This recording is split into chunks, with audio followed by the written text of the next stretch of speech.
بسم الله الرحمن الرحيم جزا الله عنا محمد صلى الله عليه وسلم وأهله. Inshallah ta'ala, we'll be starting our series for Bayquniya, Mustalahat al-Hadith. And this is basically, in this class, we'll be covering the terminologies of Hadith and the science of Hadith, inshallah ta'ala. Now, before we begin with the Mustalahat of Hadith and terminologies of Hadith, we must cover why do we learn Hadith, what are the virtues of learning Hadith and the science of Hadith, and the historical facts and the stages that Uloom al-Hadith went through, inshallah. So we'll cover this first, inshallah. In this session, we'll cover the virtues of Hadith and learning Hadith, why we learn Hadith. And number two, we'll cover the historical facts about Hadith, inshallah ta'ala. Now, from the Hadith itself, we have many Ahadith of Fada'il and Fadila of learning Hadith, right? So one of the Ahadith that the Prophet ﷺ actually has said himself, he said, نَضَّرَ اللَّهُ امْرَأً سَمِعَ مِنَّا حَدِيثًا فَحَفِظَهُ حَتَّى يُبَلِّغَهُ غَيْرَهُ. Then he says, Allah subhanahu wa ta'ala illuminates the face of a person that hears from us a hadith, فَحَفِظَهُ. Then he memorizes it, he preserves it in his heart, on his kitab, حَتَّى يُبَلِّغَهُ غَيْرَهُ, so that he can teach it to others and convey it to others. Right? So this is one of the virtues here. The Prophet ﷺ saying that, hey, such people, those people that actually are associated with learning and memorizing a hadith, their face will be illuminated by Allah subhanahu wa ta'ala. Prophet ﷺ is making a dua for those people. Number two, the second virtue of learning hadith, and inshallah this is the packet that we're covering, Bayquni. It doesn't have it in the introduction. This is from notes that we are covering from outside of Bayquni, and then we'll jump onto Bayquni inshallah. The second virtue, the hadith of the Prophet sallallahu alaihi wasallam. لا تزال طائفة من أمتي ظاهرين على الحق لا يضرهم من خذلهم حتى يأتي أمر الله. Okay, do you know the translation of this? Right, okay. لا تزال طائفة من أمتي, that there will be a group of people from my ummah, from my nation, ظاهرين على الحق, they will always and they will continuously be upon truth, upon haqq. لا يضرهم من خذلهم. You know how, sometimes we have in the schools, we have those good students, and sometimes they call a snitch, right? So they complain about other students, and now when you snitch upon someone, the student that you snitched on, he will start distancing himself from you. He will not speak to you, and right. So again, the Prophet ﷺ, it's a lack of good analogy here, but the Prophet ﷺ here is saying that there will be a group of people from my ummah, okay, from my ummah. They will always be upon truth. لا يضرهم من خذلهم. If someone abandons them, it doesn't hurt them, okay? حتى يأتي أمر الله, until death comes to them, here. So again, these people, the muhadithun, Imam Ahmed rahmatullahi alayhi said that if these people are not the muhadithun, who else can it be? So again, muhadithun have been given this daraja, this rank in our religion, that there are people that are told by the Prophet sallallahu alaihi wasallam that they are upon truth, okay? All right. Number three, the third virtue, inshallah, I'll share with you, is the hadith of the Prophet sallallahu alaihi wasallam. He says, يحمل هذا العلم من كل خلف عدوله ينفون عنه تحريف الغالين وانتحال المبطلين وتأويل الجاهلين. That he says, this knowledge, this science, this ilm will be carried by those people that will be integral and upright from this ummah. Udul. So you guys are learning hadith here, right? All of you guys learning hadith. So you guys are those people that the Prophet said, uduluhu, you guys are integral, upright ones of this ummah. So you will be carrying the knowledge of hadith. Okay? What will these people do? يحمل هذا العلم من كل خلف عدول, from every generation, the udul, the upright ones will be carrying this knowledge. What will they do? ينفون عنه تحريف الغالين.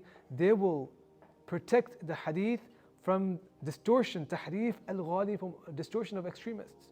There are groups and sects out there, right? They fabricate ahadith in favor of their own group and sect. Okay, there will be for example, there's Shi'as.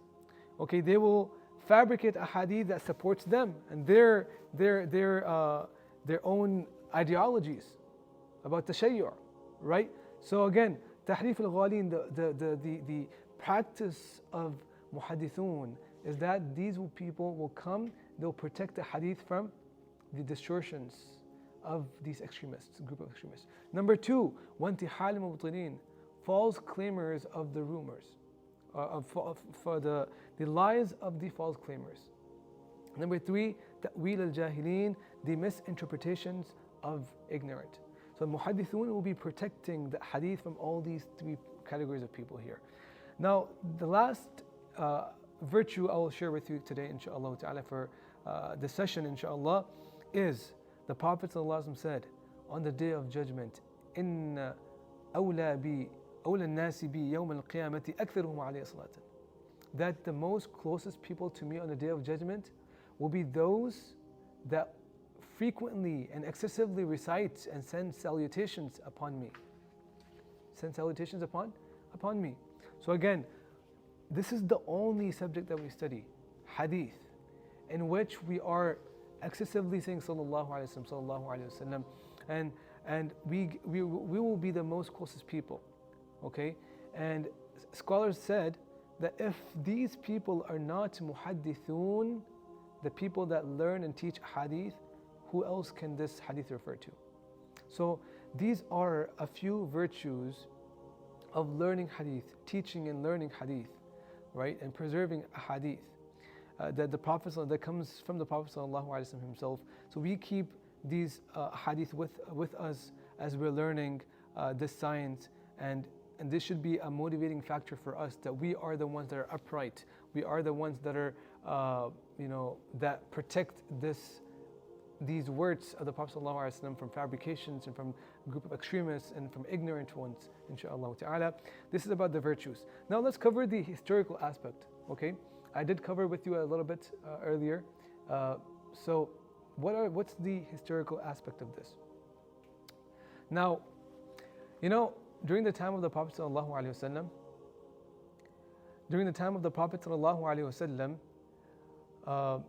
the ahadith, the Prophet ﷺ himself, he encouraged the Sahabas radiallahu ajma'in to learn and preserve ahadith, to memorize it. Right? We learned the hadith earlier. نَظَّرَ اللَّهُ امْرَأً سَمِعَ مِنَّا حَدِيثًا فَحَفِظَهُ. Right? So again, the Prophet is telling us he's encouraging us to memorize and preserve ahadith here. So there are stages that science of hadith went through. The first phase was the phase in which the life of the Prophet ﷺ, where he encouraged the Sahabas to what? Learn and preserve hadith. Okay?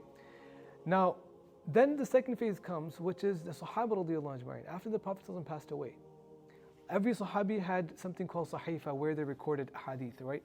They had their own, we have our own journals. Sahabas had their own journals of hadith, which is called Sahifa. There's a Sahifa of Abu Hurairah, Sahifa of Amr ibn al-As radiallahu, Abdullah ibn Amr radiallahu anhu. So every Sahaba had their own Sahifa. Now a point came during the time of the Khulafa, specifically Uthman radiallahu anhu. When Uthman radiallahu anhu, he was martyred, this was because there were new sects that were emerging, a sect of Shi'ism, and then there were lots of other sects that would commit bid'ah and innovations here. So now, at this stage, the Sahaba radiallahu ajma'in, they became more careful about confirming and verifying hadith, to make sure that, hey, this is from the Prophet ﷺ, and we make sure that it's authentic, it's not made up. Sahabas became more careful, because there was a time when if there were 7 people in Medina narrating a hadith, the Sahabas would learn from all 7. Why? Because they were so eager and they were enthusiasts of learning hadith. So they wanted to learn as many hadith they could. They would travel for miles and miles and days just to learn one hadith, right? But now a point came If 7 people were there in Medina narrating a hadith, they would only take from 1. Why? Because now they're verifying and doing tathabbut. Now this principle of verification, it doesn't come only from hadith. It comes from Quran, from way before. Where Allah subhanahu wa ta'ala says in the Quran, I want you to keep this in mind, inshaAllah. Allah subhanahu wa ta'ala says in the Quran, Ya ayyuha alladhina amanu in ja'akum fasiq binaba'in fatabayyanu. Okay? Allah said, O believers, if a fasiq, a sinner comes to you and tells you something, information informs you of something, don't believe it in it. Don't believe in it right away. Tabayyanu, clarify, verify it, and confirm if it's right or wrong. Okay, you can't just believe in some statement. That's why nowadays, subhanallah, on social media platforms, we are throwing stories right and left and posting and forwarding things right and left without confirming if the hadith is what? Fabrications, right? We find a walifa, we find a hadith, it's a nice coat, and it's labeled as the Prophet ﷺ said it. It's attributed to the Prophet ﷺ. We're like, okay, send it, we get reward. Habibi, so you have to first verify if it is from the Prophet ﷺ, because if we are part of that group that just forwards it, telling the Prophet ﷺ, telling others that it's from the Prophet, we also come from under kadhab. The Prophet ﷺ said that man kadhaba alayya muta'ammidan falyatabawwa maq'adahu min an-nar. Whoever lies upon me and he falsely attributes something to me, فَلْيَتَبَوَّأْ مَقْعَدَهُ مِنَ النَّارِ, let him take his abode in the hellfire. So again, we must verify it, and this concept of verification and this foundational principle is actually comes from Quran. It's actually founded in the Quran, actually comes from Quran here. يَا أَيُّهَا الَّذِينَ آمَنُوا إِنْ جَاءَكُمْ فَاسِقٌ بِنَبَإٍ فَتَبَيَّنُوا. Alright, then we have the concept of preserving and of course making sure the hadith is protected and preserved. It comes also from hadith as well, along with the Quran, which is نظر الله امرأ سمع منا شيئا فبلغه كما سمعه. Then he conveys it exactly as he heard it. Exactly as he heard it. He doesn't make it up. So this is the second phase where Sahabas came and they verified a hadith before they took it from people. Okay, now the third stage comes, and I would like to, inshallah, we could say hadith in the stages of hadith sciences goes through these 4 stages here. The first phase is where Prophet ﷺ encouraged. Second phase is where Sahaba became more careful and vigilant about what they are narrating and who they are taking from. Third phase comes where Sahabas or the Tabi'un, they became extra careful and they went extra mile in verifying the hadith. Where Umar ibn Abdul Aziz, rahmatullahi alayhi, he became concerned. That hey, number one, there are so many sects and people that are the innovators, people that innovate things and do bid'ahs, right? They're emerging, these groups are emerging. And we must take a step in preserving ahadith and writing compilations of ahadith. Okay? So Umar ibn Abdul Aziz, he writes a letter and he sends it to all the governors. He sends it to all the scholars. Okay? To telling them and advising them and encouraging them to write and collect and compile a hadith. Okay? The first person to ever, the first mudawwin and the compiler of a hadith is who? Do you know? From the Sahaba. No, from Sahaba. From the muhadithun and tabi'un. First one to compile, again, all the Sahabas, they wrote a hadith in Sahifa, but it was all scattered. It was not under abwab or anything. So the first compiler is Ibn Shihab al-Zuhri. According to some scholars, Ibn Shihab al-Zuhri is the first mudawwin and compiler of a hadith. He compiled it first. And then there were other scholars that came at the same time. They also compiled books of hadith during that time. Ibn Shihab al-Zuhri. So he's the first one to compile the hadith book. Okay, so Umar ibn Abdul Aziz saw that these books are emerging. Okay, number one. Number two, he saw that scholars are passing away and they're leaving students, and it might lead to an event and it might lead to a situation where ahadith will be lost and they will not be preserved. Scholars will pass and ahadith will be forgotten if they're not preserved. So that's why he encouraged the companions, not companions but tabi'un, the successors and the governors to write, and he encouraged them to compile ahadith, books of ahadith. So this is the third stage, I would say. Now, during this phase, the process of verification of ahadith became an essential. They would not accept. And one of the famous quotes of Ibn Sirin, rahmatullahi alayhi, and this is, you open any book of ahadith, especially Science of Hadith, you will see this quote. Okay, what is it? He says, لم يكونوا يسألون عن الإسناد فلما وقعت الفتنة قالوا سموا لنا رجالكم. He said that Sahabas and Tabi'un, they would not even ask about the chain of transmitters. They would just say, okay, Murad says, قال رسول الله صلى الله عليه وسلم, okay, إنما الأعمال بالنيات, they would take it. They would take it. You don't need to mention in chain. But a point came, they would not ask about isnad. Then a point came, فَلَمَّا وَقَعَتِ الْفِتْنَةِ, when the fitnah occurred. This is the time of Uthman radiallahu anhu, when all these sects and different group of people of mubtadi'un and the fabricators of hadith, they emerged, especially during the time of Uthman and after, during the time of Umar ibn Abdul Aziz. When these people emerged, the muhaddithun, they took an extra mile and to confirm and verify that, hey, this hadith has to be, is it from the Prophet or not? By saying, they would say, Sammu lana rijalakum. Tell us tell us your chain. What's your chain? What's your chain of hadith? فَيُنظَرُ إِلَىٰ أَهْلِ السُّنَّةِ فَيُؤْخَذُ حَدِيثُهُم. Now, if those people were Ahl Sunnah, they would take the hadith. But if those people were people of bid'ah, they're known as innovators, hadith will be rejected. So this is the code of Ibn Sirin rahmatullahi ta'ala alayhi. So again, now this is the third stage. The fourth stage comes where now the muhaddithun, they emerge, the tabi'un and the atba' al-tabi'in, they emerge, they start compiling ahadith, books of ahadith here. Starting from a book that was just generally written and it was mixed of all ahadith, athar al-Sahabah and fatawa of tabi'in. Then scholars came, they were like, okay, we need to dedicate a book and compilation just to ahadith of the Prophet ﷺ. So they wrote a musnad. Then they went extra mile. They said, okay, we have musnad, we have ahadith of the Prophet ﷺ, and it contains ahadith that are weak, ahadith that are authentic, and ahadith that are in the middle ground, right? So they're hasan.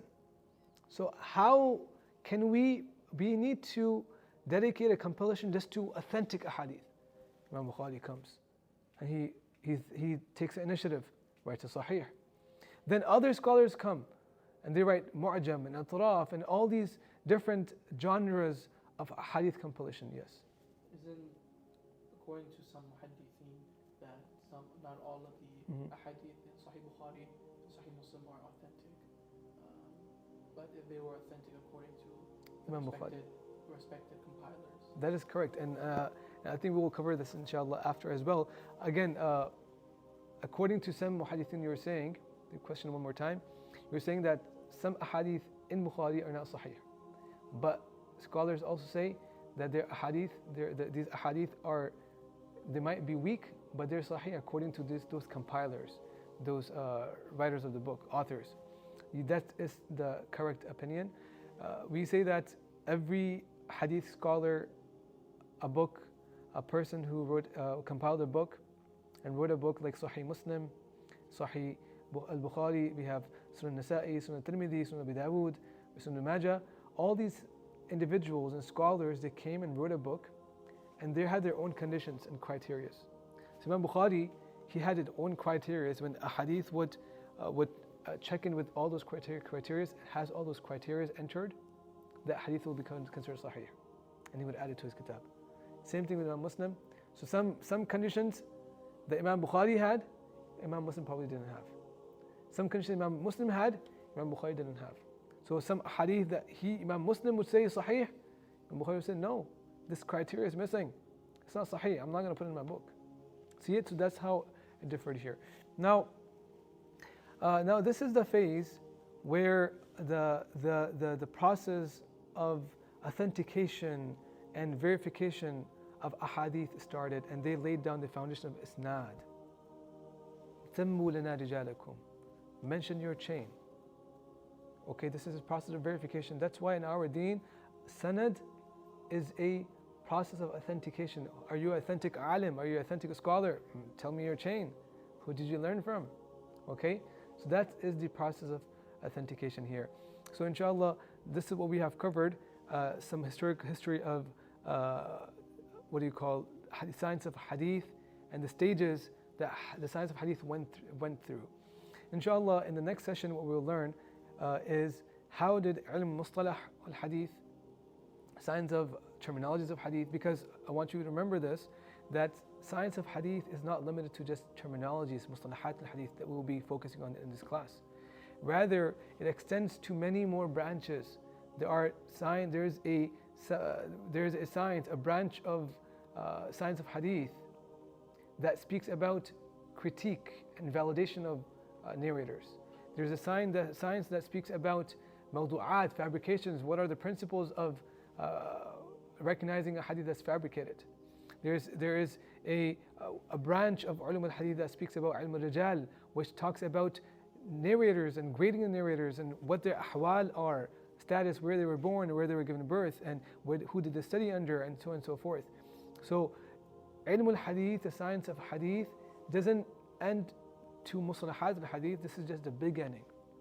It extends to many more branches of ulum al-hadith, to ilm al-rijal, to takhrij al-isnād, takhrij al-ahadith, and then we have ilm al-jarh wa al-ta'dil, and we have al-mawdu'at, and we have so many different sciences of ahadith. I want you guys to keep in mind, inshaAllah ta'ala. In the next session we'll talk about how these different sciences were separated, and how did they appear, what form did they appear in, were they all together, were they independent from the beginning. We'll talk about that, and we'll speak about, inshallah, what is the difference between ilm al-riwayah, ilm riwayat al-hadith, and ilm dirayat al-hadith, and the history behind both of the two, inshallah ta'ala. And then after the next session, inshallah, we'll start with the actual kitab Bayquni, inshallah. Subhanallah wa bihamdihi, subhanakallahumma wa bihamdik, nashhadu an la ilaha illa ant, nastaghfiruka wa natubu ilayk.